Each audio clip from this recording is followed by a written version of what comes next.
One Question is designed to give subscribers valuable insights on how executive leaders in college athletics think about key issues on their respective campuses, in their departments, or within their leagues and conferences.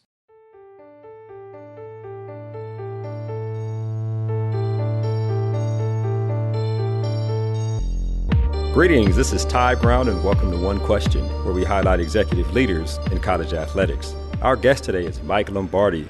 Mike has served in a number of leadership roles, primarily in the NFL, and he studied under a number of significant leaders, which we'll get into here shortly. Greetings, Mike. Thanks for joining us. Oh, thank you. Appreciate being here. Thank you so much. Now, Mike, your resume, right? Yeah. Started off coaching UNLV. You went on to the Niners as a scout. You went to the Browns, player personnel, senior assistant at the Raiders, worked for the Browns. You did some work for NFL Network, and you finished your career in the NFL working for the Patriots. And I say the names of the teams, but what was significant are the leaders that you worked with and for during that time. You talk about Bill Walsh, you talk about Bill Belichick, you talk about Al Davis, you talk about names like that.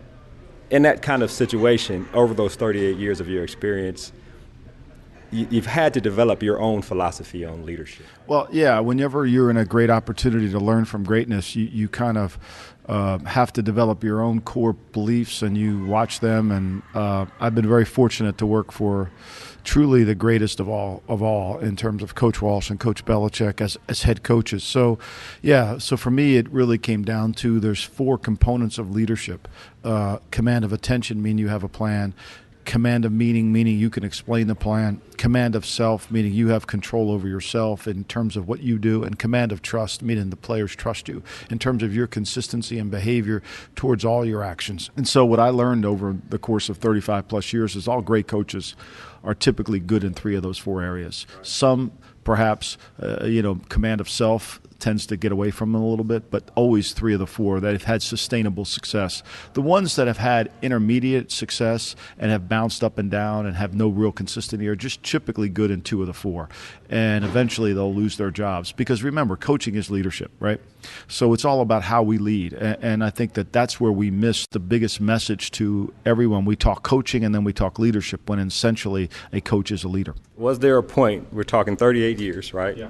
As you watched leaders and developed your own leadership philosophy, was there a point when you reached a leadership role where you came to a realization, these are the 4 things that I know is important? So, it's been an ongoing work in progress, and I think watching Coach Walsh and understanding that he believed the 17 principles standard of performance was more important than the West Coast offense. That first didn't really hit me. In 1984, when he said to me, Michael, we're really only competing against 8 teams when it was a 28-team league. I wasn't sure what he meant. I thought it was just the other 7 teams had good quarterbacks, and I didn't realize culture was the big word. You've always hear this word chemistry, got to have chemistry. Well, really, chemistry is really culture. And then spending time with Coach Belichick and learning from him, what I was able to learn is really how to develop culture, build culture through leadership, through the leader, through the executive, and I think that's so important.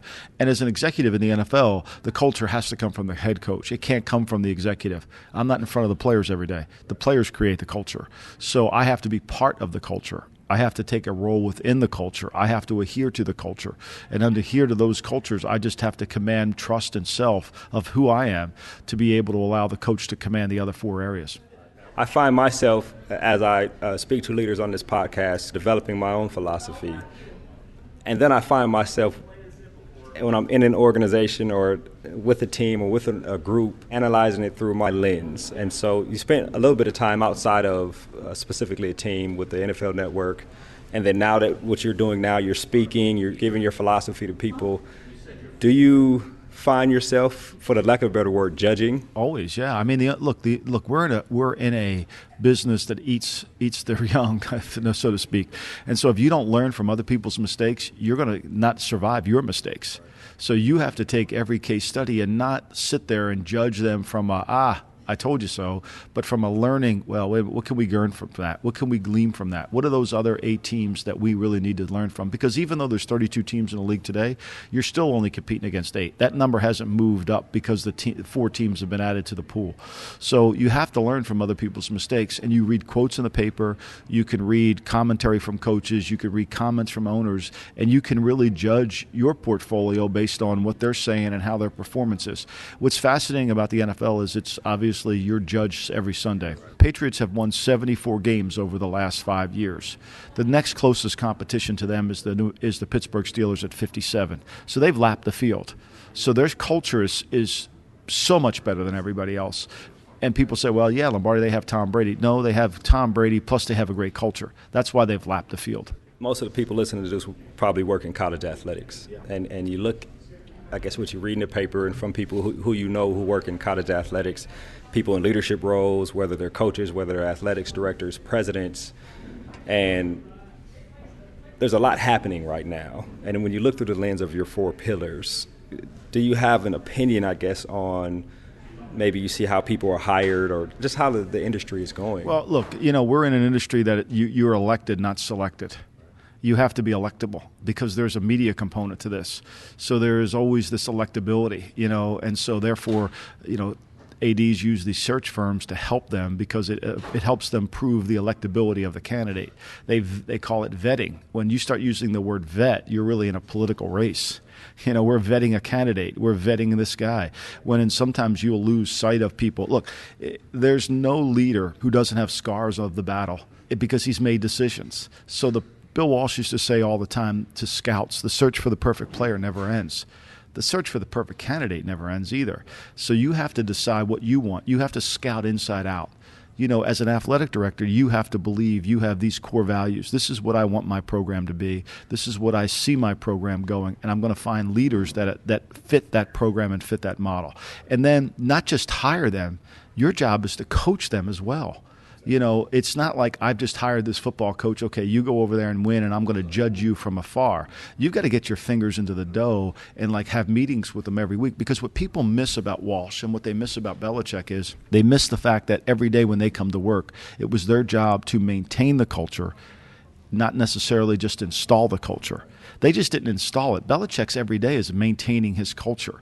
With every move he makes, with every action he takes, he's keeping that culture going. And as an athletic director, if you're not meeting with every one of your head coaches on a weekly basis, talking about their problems and helping them, because ultimately you got this job because you're a leader.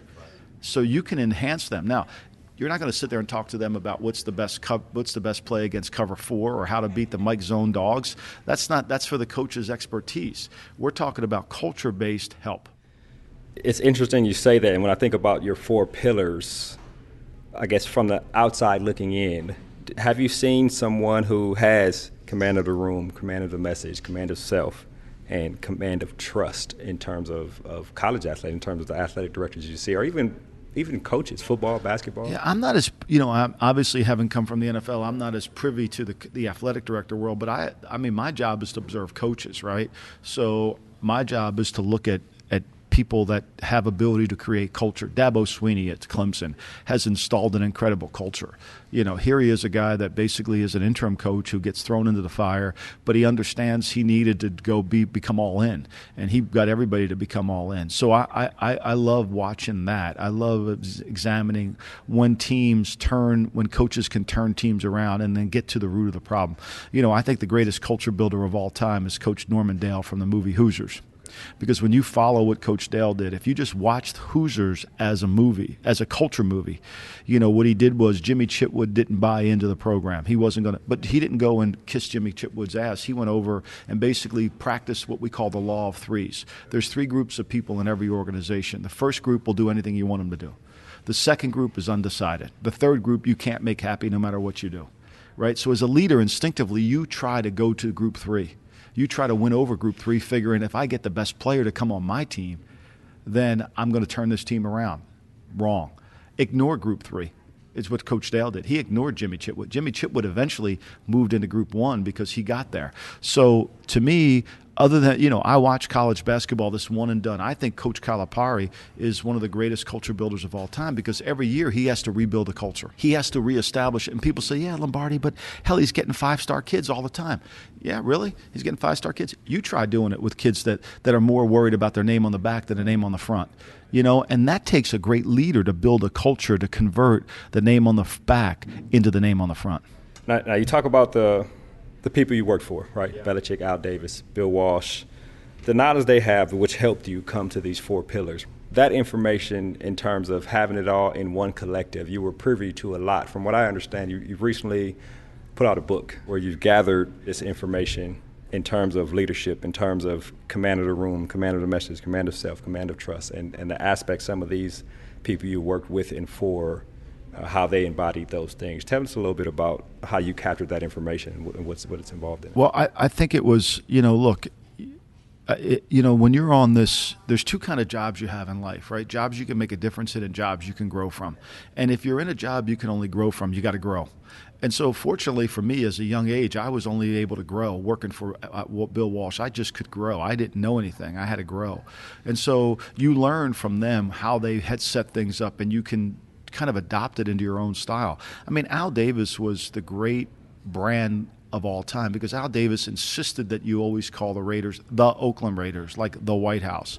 And then he was constantly reminding coaches that anytime you stood in front of the media, you were really not addressing the media. You were addressing 3 areas: your players, your owner, and your fan base. And you better have a message every single day for those 3 areas. And regardless of what the questions are, you've got to address those 3 areas every single day. So you learn that. That's command of the message, right? You're learning that. And then command of command of self. How are you adapting to the changes in the game? Are you staying up? Do you spend an hour a day reading?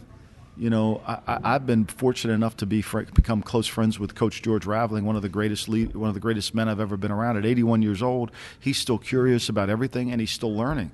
And so as a head coach, it's challenging, or as an athletic director, it's challenging to spend time learning. But it's the only chance you have to keep and create the culture and keep moving with it. Right. That you want to do to be successful. Now, you've done some speaking. I wonder, in terms of if you addressed businesses, the corporate world, have you had the opportunity to translate this into information that they can receive and apply? Of course, people always want to hear about sports, right? It's easy because they can relate to the names, they can relate to the experiences. Talk to me about how, whether it be CEOs or just people who work in the corporate world outside of sports, interpret this information when you deliver. Well, I think it's really, look, sports is a business. Mike Trout gets a record contract at $450, and people are walking around saying, how could they pay him all that money?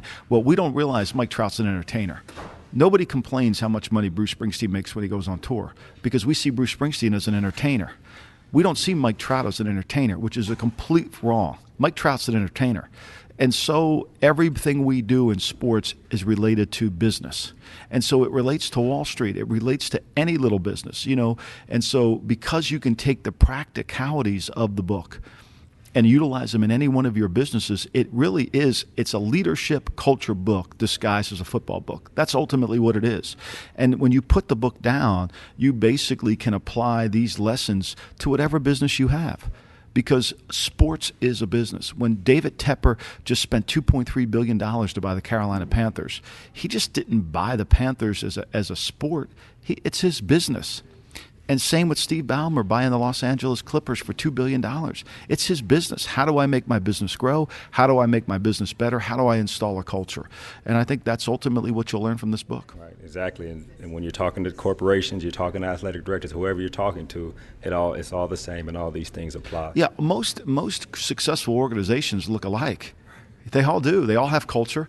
They all have people going in the right direction. They don't have Bill Walsh used to say all the time, the reason we're only competing against 8 is because the other 20 have a civil war going on inside their building. And, you don't have to worry about teams. Most organizations that fail are having civil wars within their building. Right. Well, Mike, this has been an excellent conversation. I think people listening have learned a lot, me included, learned a lot from the conversation. I really appreciate you joining us on One Question. Thank you.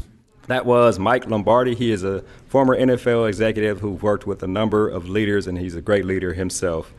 He talked about his book, Gridiron Genius. And, of course, this is Ty Brown with One Question. And keep in mind, the role of a leader is to create and maintain an environment that people want to be a part of. And as always, be better tomorrow than you are today.